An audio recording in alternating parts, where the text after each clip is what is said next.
మొత్తానికి జీనుడు కట్టుకుని సబర్బన బయలుదేరిపోయింది స్వామి. అవును స్వామి, అంతా బాగా జరిగింది.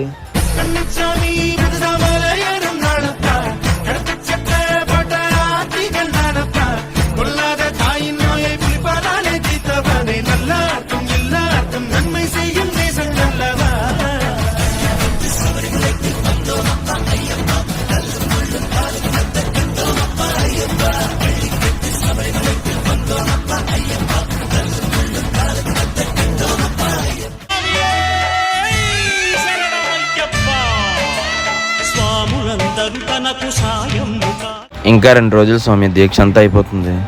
స్వామి, మన కాళ్ళకి చాలా మంది దండం పెట్టుకున్నారు స్వామి. అటు నుండి వచ్చాక వీడి కాళ్ళకి ఎందుకు దండం పెట్టాం అని అనిపించుకోకూడదు స్వామి మనం.